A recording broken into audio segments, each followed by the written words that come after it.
Hello friends, आप सब कैसे हैं। आज आपकी गणित की पेडागोजी क्लास होने जा रही है। इससे पहले आप थोड़ा सा डिस्कस कर लेते हैं आपसे। देखिए, सीटेट के सेंटरों के बारे में डिस्कस कर दिया है। सेंटर ओपन कर दिए हैं।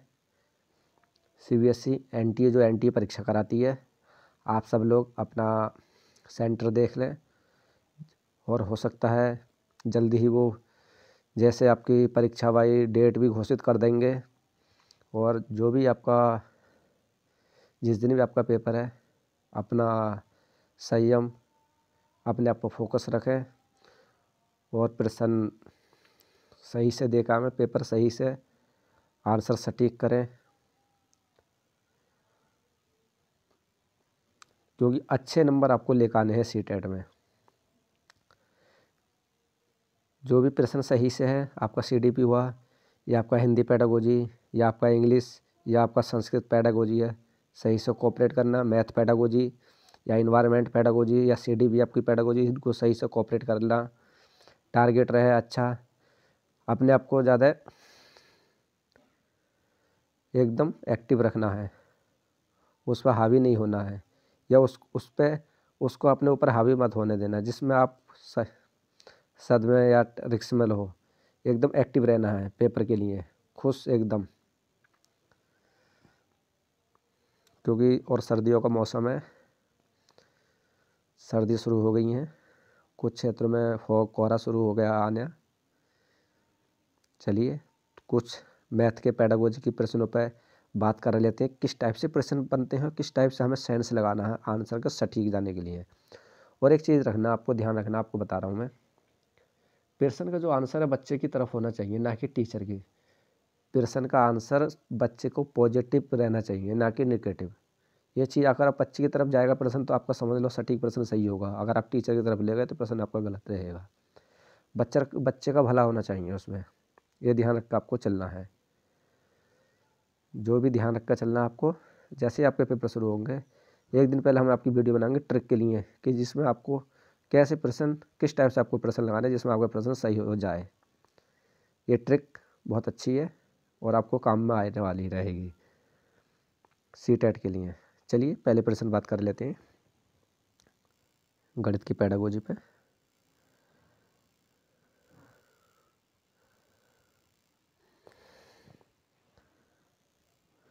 देखिए, पहला प्रश्न है, रेणुका ने तय किया है रस्सी और कील की मदद से मैदान पर एक क्या वो व्रत बना ही है। जैसे हम प्रकार की सहायता से व्रत बनाते हैं, बिल्कुल गोल व्रत बनाएगी। उसने एक पतली रस्सी ली और उसके दोनों सिरों को एक एक कील से बांध दिया। किसने? रेणुका ने, एक जो विद्यार्थी है। और अपने एक मित्र की मदद से व्रत बनाया।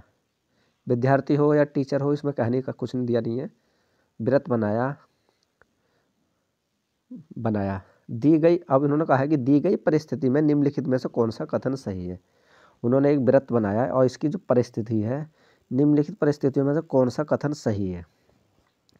अब बात कर लेते हैं पहले ऑप्शन की, प्रयोग की गई रस्सी की लंबाई उस व्रत की जीविका की लंबाई के बराबर हो सकती है। अगर हम व्रत की रस्सी की लंबाई जीविका के बराबर मान सकते हैं, ना भी मान सकते हैं, क्योंकि अगर हम जितना बड़ी रस्सी होगी इतनी बड़ी हमारी जीविका। लाइन नहीं देखते इसको, ऐसा नहीं हो सकता। ये प्रश्न हमारा कंफर्म नहीं है सही से। बी ऑप्शन देखते हैं, प्रयोग की गई रस्सी की लंबाई उस व्रत के व्यास की लंबाई के बराबर होगी। ऐसा नहीं, क्योंकि हम जितनी बड़ी रस्सी होगी इतने बड़ा हमारा व्रत बनेगा। ये भी कंफर्म नहीं है। सी, प्रयोग की प्रश्न कह रहा सी, प्रयोग की गई रस्सी की लंबाई उसकी त्रिज्या की लंबाई के बराबर होगी। अगर हम उसकी जो व्रत बना आपका, व्रत से और जहाँ पे वो कील गाड़ी है उसकी हम बात कर लेते हैं। देखिए, जैसे हमारा ये व्रत बन गया, ये गोल, अगर हम बीच की हमारी बिंदु है यहाँ से लेकर यहाँ की हम त्रिज्या नापेंगे तो उसकी रस्सी की लंबाई और उसकी बिल्कुल बराबर होगी। क्योंकि जब इसको हम इस टाइप से हम घुमाएंगे उसको, तो आपकी क्या है, जो बीच का बिंदु होगा यहाँ से और यहाँ तक की त्रिज्या रहेगी तो उसकी लंबाई बराबर रहेगी। तो आपका सी आंसर बिल्कुल सटीक है, क्योंकि प्रयोग में की गई रस्सी की लंबाई उस व्रत की त्रिज्या के बराबर होगी। जितनी बड़ी हमारी रस्सी होगी इतनी बड़ा हमारा व्रत बनेगा और उसकी रस्सी और व्रत की त्रिज्या बराबर रहेगी। सी आंसर प्रश्न सही है इसका। नेक्स्ट प्रश्न, दूसरा प्रश्न है, निम्नलिखित में से कौन सा कथन सत्य है। अगर हम सत्य की बात करें, पहला है अभाज्य संख्या, दूसरा है भाज्य संख्या, तीसरे की बात कर लेते हैं भाज्य और अभाज्य संख्या दोनों। ये हम इसकी अगर चौथे प्रश्न की बात करें तो ना तो अभाज्य संख्या और ना ही एक भाज्य संख्या। अगर इसकी हम बात कर लें तो ये आंसर आपका चौथा आंसर सही है, ना भाज्य है ना ही अभाज्य है।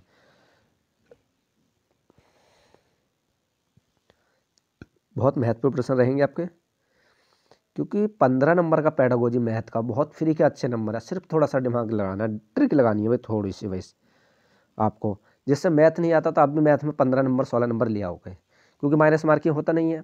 15 आपके पेडागोजी के, 15 आपके थ्योरी अगर ऑब्जेक्टिव लिखने के भी आते हैं यानी सॉल्व करने के आते हैं, तो अगर 15 में से आपको ट्रिक अगर 5 से आने के 5 नंबर भी आपने सही कर लिए पेडागोजी के, उसमें पेडागोजी 15 पेडागोजी के हो गए और 10 में से 5 नंबर उसमें लेते 20 नंबर आपके मैथ में से बहुत अच्छी सी तरह से आपको क्लियर हो जाएगा सीटेट।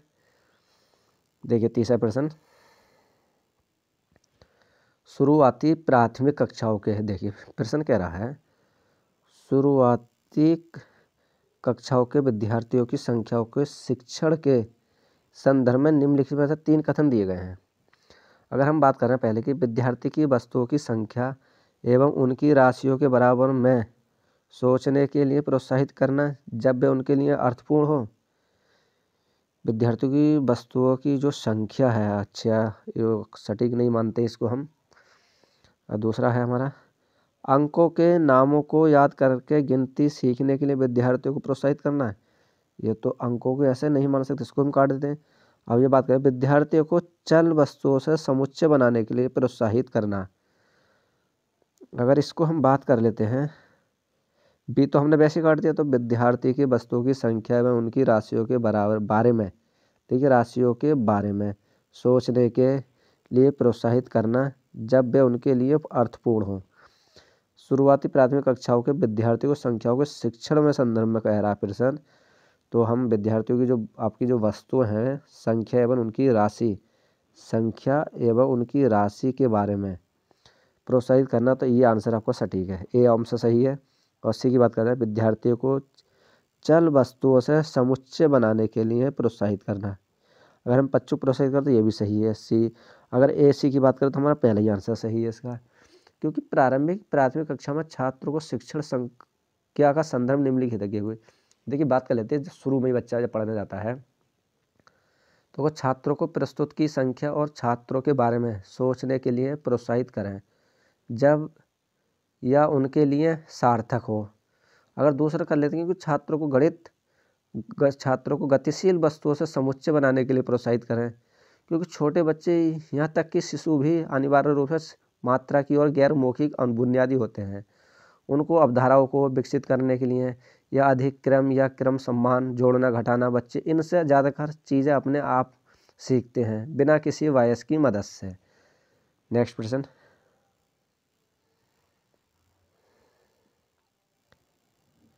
चौथा प्रश्न आपका, निम्नलिखित वैन हेले के अनुसार ज्यामिति विवेचन के स्रोत के सही क्रम को निरूपित करता है। अगर हम इसकी बात कर लेते हैं वैन हेले के, ये प्रश्न बार बार पूछा जाता, कई बार रिपीट हो चुका है, इसको तो वेरी मोस्टली कर लेना। चौथे प्रश्न को वेरी मोस्टली कर लेना इस प्रश्न को। देखिए कह रहा है दृश्यकरण या संबंध पहचानना या निगमन या विश्लेषण या स्वयं सिद्ध। अगर हम बात कर लेना दूसरा बी ऑप्शन है, संबंध पहचानना या दृश्यकरण या विश्लेषण या स्वयं सिद्ध निगमन। सी ऑप्शन की बात कर लेते हैं, दृश्यकरण और विश्लेषण, फिर संबंध पहचानना, फिर निगमन, फिर स्वयं सिद्ध। अगर हम इस प्रश्न की बात कर लें, देखिए वैन हिले सिद्धांत के 3 पहलू हैं, स्तरों का अस्तित्व, स्तरों के गुण और एक स्तर से अगले स्तर तक।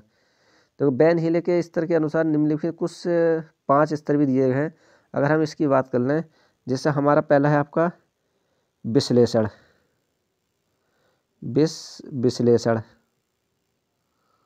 अगर हमारी बात कर ले पहले विश्लेषण है, फिर आपका संबंध पहचानना, फिर निगमन है, फिर स्वयं सिद्ध, इस टाइप से। यह दृश्यकरण, अगर आपको पहले दृश्यकरण, विश्लेषण, फिर आपका ये संबंध पहचानना, इनको आपको सही से ध्यान से रख कर चलना है। तो आपका सी आंसर इसका सही है, सी आंसर सही है। नेक्स्ट प्रश्न, 5वां प्रश्न है, निम्नलिखित कथनों में से कौन सा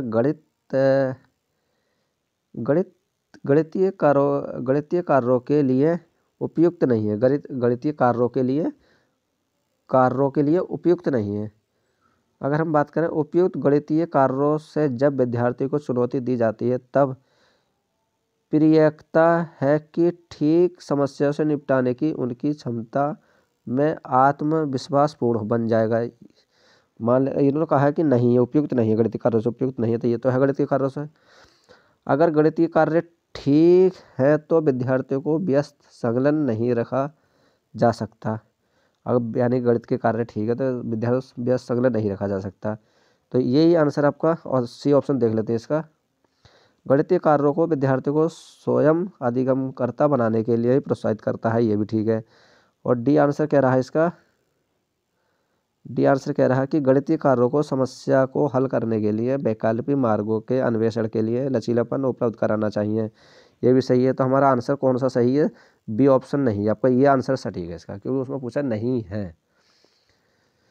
तो ये क्या आपका बी आंसर इसका प्रश्न, क्योंकि प्रारंभिक कक्षाओं में बच्चों का गणित सीखना स्वयं बच्चों को स्वाभाविक रूप से विकसित बनाता है।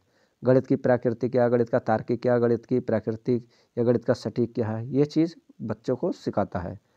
नेक्स्ट प्रश्न,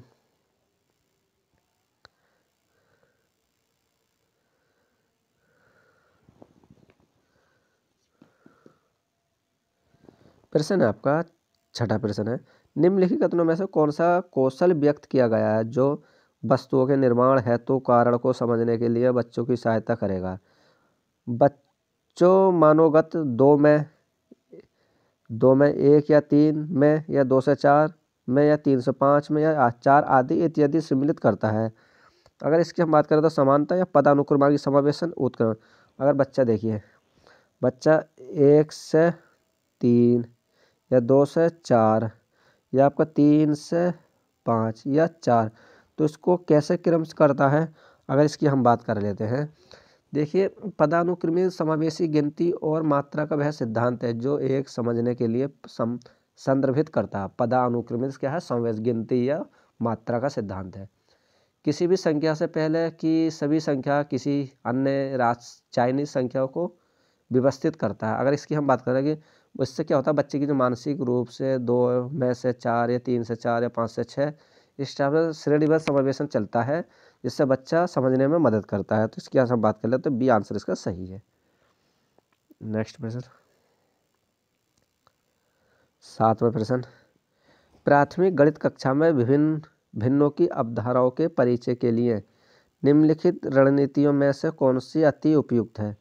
अगर हम अति उपयुक्त की बात कर लें तो विद्यार्थियों के समक्ष भिन्न इबारती थी सवाल शब्द समस्या रखना। अगर हम दूसरा बात करें 1/2 या 1/4 को निरूपित करने के लिए भिन्नों के 4 को दिखाना, या संख्या रेखा पर एक भिन्न को निरूपित करना। डी ऑप्शन है कागज मोड़ने के क्रियाकलापों को सममित आयताकार पट्टियों एवं द्वितीय या वृत्ताकार कट आउट के साथ करना। अगर हम इसकी प्रश्न की बात कर लेते हैं तो विद्यार्थियों के समझ भिन्न इरावर्ती थी सवाल शब्द का समस्या बनना, ये ऑप्शन इसका सटीक है। क्योंकि आर्ट इंटीग्रेट लर्निंग IL एक शिक्षण मॉडल है जो कला के माध्यम से सीखने पर आधारित है। ये एक ऐसी प्रक्रिया है जहाँ कला शिक्षण सीखने का माध्यम बन जाती है, जो अमूर्त अवधारणाओं को समझने की कुंजी है। इसलिए प्राथमिक गणित की कक्षा में भिन्नों की अवधारणा को प्रस्तुत करने के लिए सममित आयताकार पट्टियों और वृत्ताकार कट आउट के साथ भी पेपर फोल्डिंग किया जा सकता है। नेक्स्ट प्रश्न, 8वां प्रश्न, तर्क वाला प्रश्न आ गया। कारण, प्राथमिक विद्यालयों में गणित पाठ्यचर्चा को मूर्त से अमूर्त की ओर बढ़ाना चाहिए, मूर्त से अमूर्त की ओर। अगर इसकी हम बात कर लें, ये ऑप्शन सही है, इसकी बात कर लेते हैं, ये सही है। और कारण देखते हैं, प्राथमिक कक्षा में विद्यार्थियों को बिना चिंता सोच गणित करना आरंभ है। अगर इसकी हम बात करें तो ये तो गलत है। तो ए सही कौन सा? तो ए सही और गलत है, तीसरा ऑप्शन बिल्कुल सही है। क्योंकि विपरीत की जा रही सामग्री के आधार पर सभी ग्रेड स्तरों को ठोस गणित मौजूद है। क्योंकि ठोस मूर्त गणित कॉलेज स्तर के गणित जितना भी उच्च स्तर का होता है, उतना ही अमूर्त गणित सही या क्वालिफाई कर सकता है बच्चा। इसलिए प्राथमिक विद्यालयों में गणित के पाठ्यक्रम को मूर्त से अमूर्त की ओर बढ़ाया जा रहा है। नेक्स्ट प्रश्न,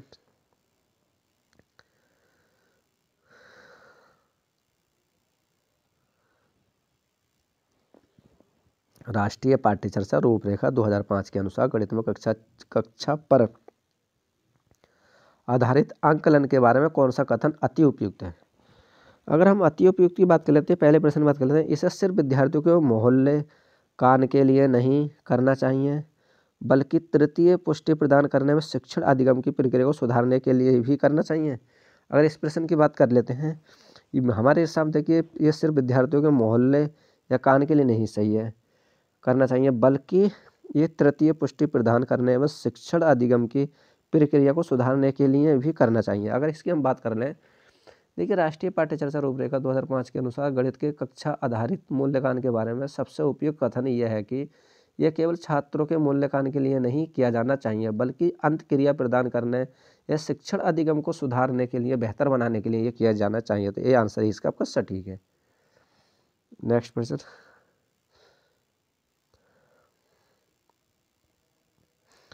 10वें प्रश्न बात कर लेते हैं, निम्नलिखित में से कौन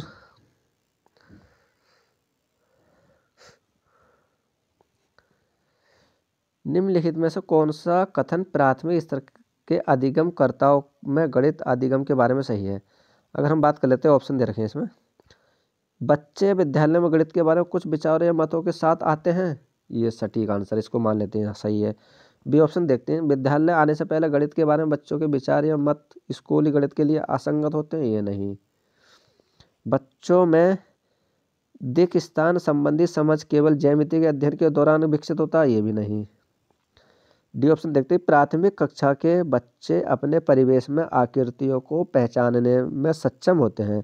अगर हम बात कर लेते हैं तो ये भी आंसर सही है, ये भी आंसर सही है, क्योंकि गणित शिक्षण प्रणाली में एक महत्वपूर्ण भूमिका निभाता है, क्योंकि इसकी सर्वभौमिक प्रयोज्य भी है। गणित देखिए हमारे लिए दैनिक जीवन लगभग हर पहलू जैसा मुद्रा विनिमय आदि गणितीय ज्ञान का उपयोग है। यह गणित समझ सबसे अच्छी तरह विकसित होता है। सभी विद्यार्थियों के लिए गणित एक बहुत महत्वपूर्ण भूमिका निभाता है। इस प्रश्न की बात कर लें तो हमारा आंसर कौन सा हुआ, आपका ए और आपका बी। ए भी देख लेते हैं, नहीं वो ए भी नहीं है आपका, ए और आपका डी देखते हैं कौन सा आंसर सटीक है इसका। तो हमारा ए और डी कौन सा था आपका, तो ये सही है, पहला आंसर सही है, ए और डी। नेक्स्ट प्रश्न, 11वां प्रश्न, राष्ट्रीय पाठ्यचर्या रूपरेखा 2005 के अनुसार गणित का पाठ्यचर्या का या महत्वपूर्ण कक्ष है, इसे महत्वकक्षी या संगत होना चाहिए। अगर इसकी हम बात करें, या इसे क्रियाकलाप या गतिविधि पर केंद्रित होना चाहिए, इसे संबंध बोध से अधिक से ऊपर क्रिया विधियों पर सूत्र के ज्ञान पर होना चाहिए। अगर हम इसकी बात कर लेते हैं, ऑप्शन भी दे रखे हैं इसमें, अगर हम ऑप्शन की बात कर लें तो अगर हम प्रश्नों की बात कर लेते हैं तो पहले देख लें प्रश्न कौन सा है इसमें। राष्ट्रीय पाठ्यचर्या रूपरेखा 2005 के अनुसार गणित पाठ्यचर्या का यह महत्वपूर्ण अक्षर है, तो इसे महत्वकक्षीय व संगत होना चाहिए, ये सही आंसर है। इसे क्रियाकलाप या गतिविधि पर केंद्रित होना चाहिए, ये भी ठीक है, हमारा ए भी सही है, मतलब ए भी ठीक है, आपका बी भी सही है। और इस सी देखते हैं, इसे संबंध बोध से अधिक से ऊपर किया विधियों पर परिसूत्र के ज्ञान पर है, इसको नहीं मान सकते हम, ए भी। अब हम देख लेते हैं ए और बी है हमारा सटीक है कोई सा, हाँ है ए और बी, तो हमारा कौन सा तीसरा आंसर सही है, हमारा ए और बी आपका तीसरा आंसर सही है इसका। नेक्स्ट प्रश्न, 12वां प्रश्न, देखिए गणित में विद्यार्थी केंद्रित कक्षा का अति उपयुक्त उदाहरण है। हम गणित में विद्यार्थी केंद्रित कक्षा का अति उपयुक्त उदाहरण है, बात कर लेते हैं। अभ्यास के लिए कक्षा में प्रत्येक विद्यार्थी को अनेक प्रश्न उपलब्ध कराना। बी ऑप्शन कह रहा है कि शिक्षक प्रत्येक विद्यार्थी को स्वयं पट पर समस्या को हल करने के लिए कर रहा है, या सी ऑप्शन है शिक्षक विद्यार्थियों के निजी व्यक्तिगत अनुभवों से उनकी गणितीय समाज के निर्माण हेतु कक्षा में विद्यार्थियों के साथ व्यस्त संलग्न। डी ऑप्शन है शिक्षक श्यामपट्ट पर समस्या को हल कर रहा है और विद्यार्थियों को कलन विधि समझा रहा है। अगर हम इसकी बात कर लें तो सी ऑप्शन देखते हैं सटीक आ रहा है, क्योंकि शिक्षक विद्यार्थियों को निजी व्यक्तिगत अनुभवों से उनकी गणितीय समझ के निर्माण हेतु कक्षा में विद्यार्थियों के साथ व्यस्त संलग्न है। अगर इसके ऑप्शन भी देखते हैं, ऑप्शन तो नहीं है, इसके ऑप्शन नहीं है, तो हमारा सी आंसर ही सटीक है इसका, क्योंकि गणित विद्यालयों में निजी व्यक्तिगत अनुभव से उनकी गणितीय समाज के निर्माण हेतु कक्षा में विद्यार्थियों के साथ व्यस्त संलग्न है। तीसरा आंसर सही है इसका, क्योंकि गणित में एक छात्र केंद्रीय कक्षा का उपयुक्त उदाहरण है।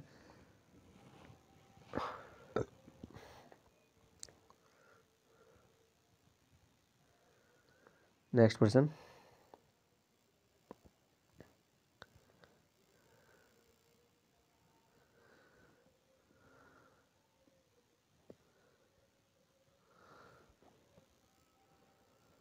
निम्नलिखित में कौन सा प्राथमिक कक्षाओं की गणित पाठ्यपुस्तक के बारे में अति उपयुक्त है। अगर हम बात कर ले प्रश्न की, ये ऑप्शन देख लेते पहले। पाठ्य पुस्तक में दी गई समस्याओं के समाधान को केवल विशेष युक्तियों के ज्ञान तक सीमित होना चाहिए। यह थोड़ा सा कन्फर्म सही नहीं है, इसको देखते हैं। पाठ्य पुस्तक में उपयोग की गई भाषा विद्यार्थी को रोजमर्रा की भाषा से बहुत अलग नहीं होनी चाहिए। हाँ, ये तो मान लेते ये सही है। सी ऑप्शन कह रहा है पुस्तक में कहानी और दूसरे वृत्तांत सम्मिलित नहीं होने चाहिए, बल्कि अभ्यास के लिए अनेक प्रश्नों को सम्मिलित करना चाहिए। अगर हम बी आंसर सटीक देते हैं, इसका आंसर देख लेते हैं। बी आंसर हमारा सही है इसका, और हमारा इसमें क्या सटीक है, हाँ बी आंसर ही सटीक है इसका, क्योंकि ये कह रहे हैं कि पाठ्य पुस्तक में दी समस्या समाधान केवल विषय युक्ति के ज्ञान तक सीमित होनी चाहिए। ये गलत है आपका।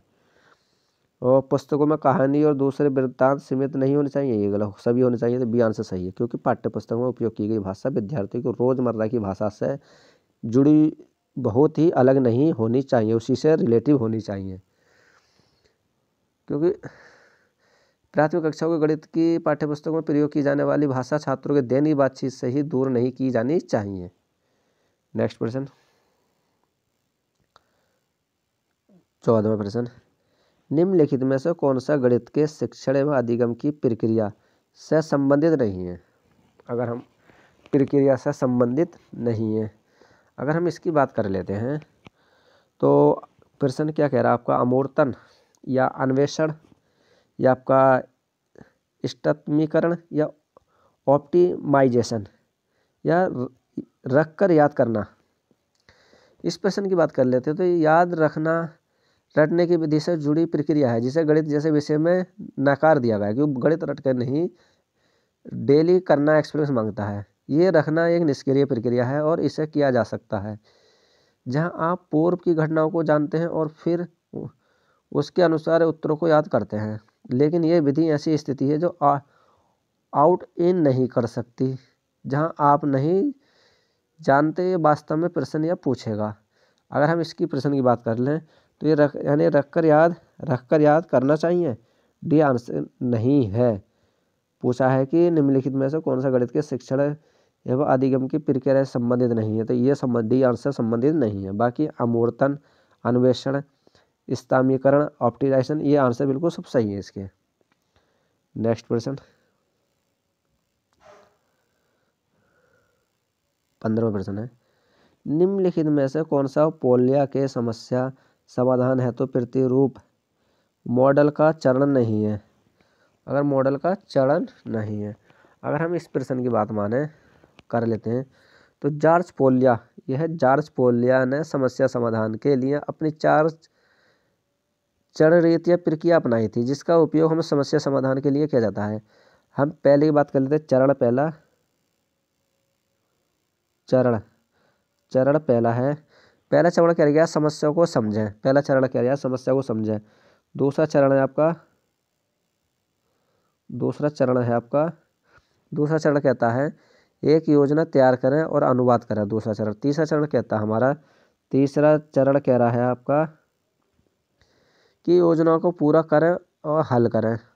और चौथा चरण है कि पीछे मुड़कर देखें, जांचें और व्याख्या करें। अगर हम इस प्रश्न की बात कर लेते हैं तो कौन सा ऑप्शन सही होगा इसका, तो कलन विधि को याद करना है। इसको क्या है, कलन विधि को याद करना। बी आंसर सही है।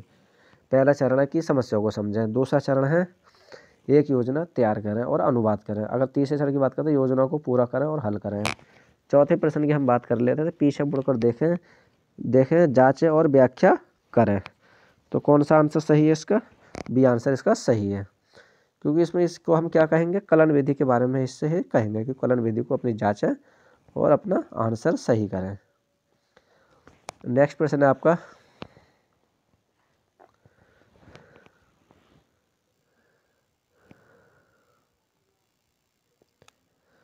16वां प्रश्न है।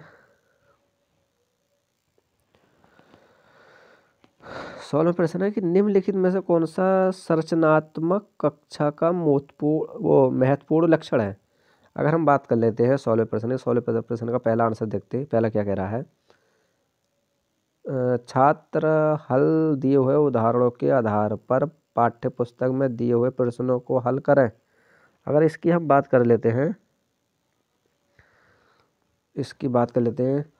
दूसरा प्रश्न है कि शिक्षक छात्रों को एक गतिविधि या क्रियाकलाप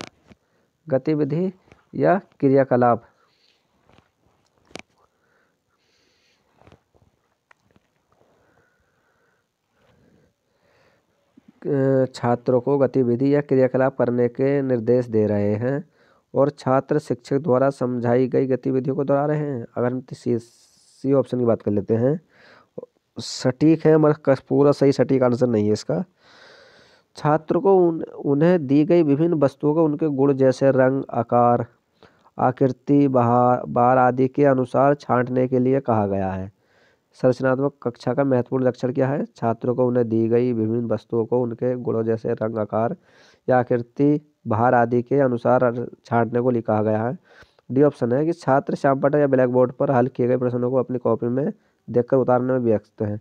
तो सी आंसर इसका सही है, क्योंकि रचनावादी कक्षा में ध्यान शिक्षक से हटकर शिक्षार्थियों की ओर रखा गया है। क्योंकि कक्षा अब एक ऐसी जगह नहीं है जहां शिक्षक निष्क्रिय छात्रों से ज्ञान उड़ेलते हैं जो खाली बर्तनों के भरने की प्रतीक्षा करते हैं। नेक्स्ट प्रश्न आपका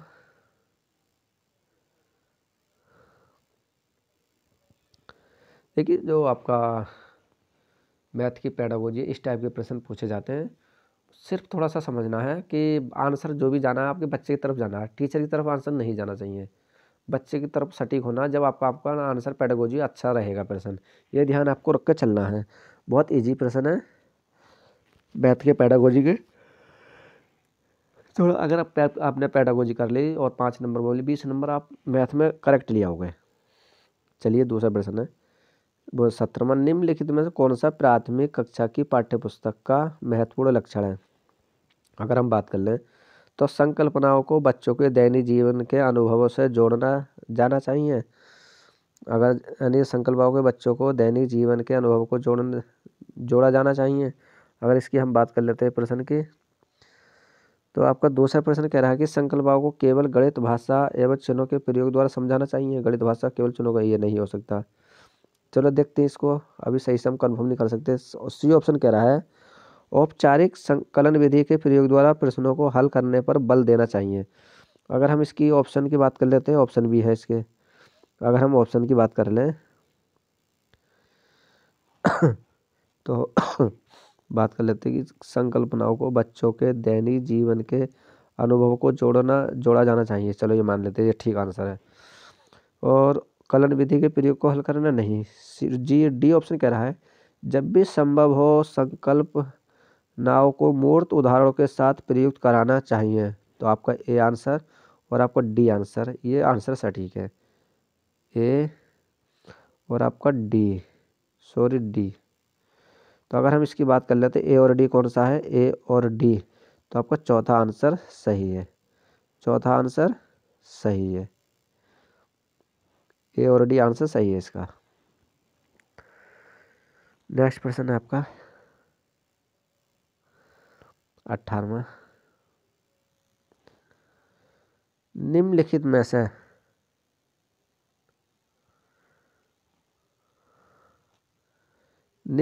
से कौन सा प्राथमिक विद्यालयों की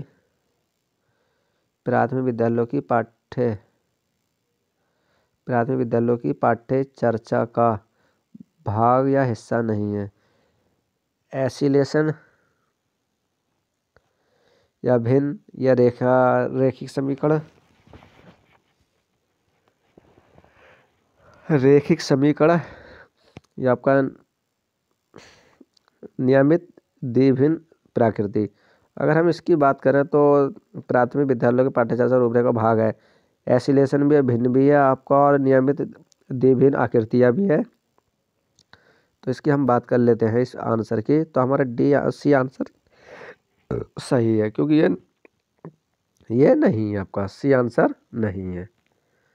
क्योंकि प्राथमिक विद्यालयों के गणित पाठ्यक्रम में निम्नलिखित विषयों को शामिल किया गया, जैसे टेसेलेशन, समरूपता, पैटर्न या कोण वाले पाठ को उच्च प्राथमिक स्तर पर पढ़ाया जाता है, क्योंकि इस स्तर पर छात्र अमूर्त और तर्क करने की क्षमता हासिल करते हैं। प्राथमिक स्तर पर ज्यामिति आकृतियाँ तक सीमित है, अतः बच्चों को प्राथमिक स्तर पर आकृति को समझने के अवसर भी दिए जाने चाहिए।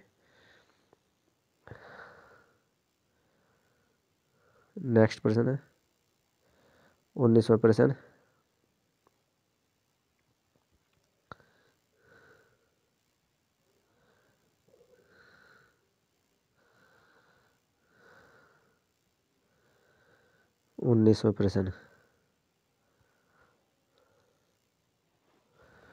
देखिए 19वां प्रश्न कह रहा है निम्नलिखित में से कौन सा गणित की प्रकृति के बारे में सही नहीं है। अगर हम गणित की प्रकृति के बारे में देखते हैं कौन सा सही नहीं है।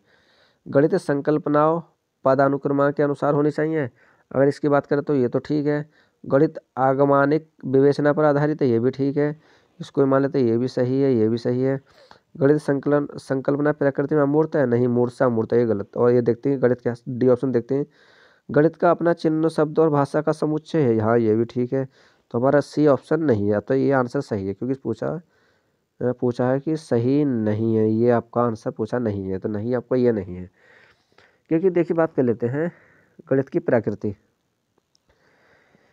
प्राथमिक स्तर पर ठोस अवधारणाओं का शिक्षण उन बुनियादी गणितीय कौशलों को विकसित करने में मदद करता है जो सीखने के बाद के स्तर में अमूर्तता है तो वांछनीय है।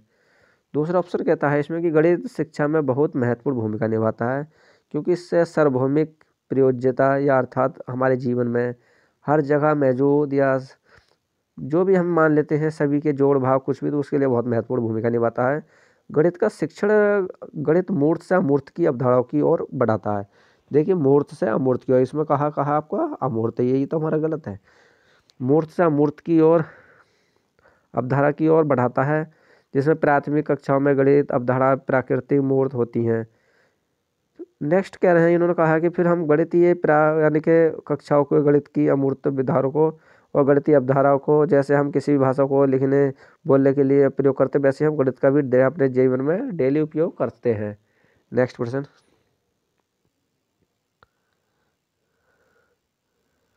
20वां प्रश्न आपका।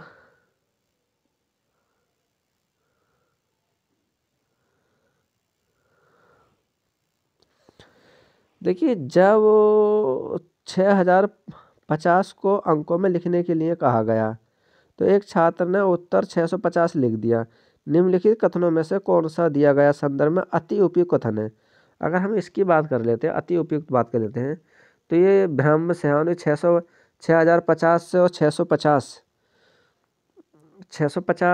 का संदर्भ दिए गए संदर्भ में मूर्त सामग्री का उपयोग करके आधार 10 और स्थानीय मूल्य की अवधारणा को मजबूत करने को सबसे महत्वपूर्ण तरीका समझाया है। अगर हम बात कर लेते हैं छात्र को 10 समान प्रकार के हल करने के लिए दिए जाने चाहिए, ये तो नहीं हो सकता, बी, ये तो पहले कट गया इसमें। बी बात कर लेते हैं, आधार 10 व स्थानीय मान की संकल्पनाओं को मूर्त सामग्रियों के उपयोग द्वारा शुद्ध करना चाहिए। इसकी बात कर लें, मूर्त सामग्री आया तो आंसर सही होगा। और देखते हैं शिक्षक को सही उत्तर देना चाहिए अगले, ये तो बिल्कुल ही खत्म कर दो। ये अनजाने की गलती आप शिक्षक को ऐसे नहीं, ये भी गलत कर दो। तो हमारा आंसर बी आंसर सटीक है, क्योंकि ये कहा है कि 10 एवं स्थानीय मान की संकल्पना को मूर्त सामग्रियों के उपयोग शुद्ध करना चाहिए। फ्रेंड्स ये रहे आपके 20 ऑब्जेक्ट यानी कि मैथ के 20 प्रश्न पेडागोजी के। आई हो आपको ये प्रश्न पसंद आए होंगे, आशा करते हैं आपको। आप नए हो तो हमारे यूट्यूब चैनल को सब्सक्राइब कर लेना और लाइक और शेयर जरूर करना और अपने दोस्तों के पास शेयर। और हाँ, आपका ये सीटेट की परीक्षा नज़दीक आ चुकी है, थोड़ा सा ध्यान से समझदारी से अपनी तैयारी करना, आपका आंसर और अपने प्रश्नों को सही से देखना कहाँ पर गलतियाँ हो रही हैं। बाय दोस्तों, टेक केयर। कल मिलेंगे आपसे नए टॉपिक के साथ।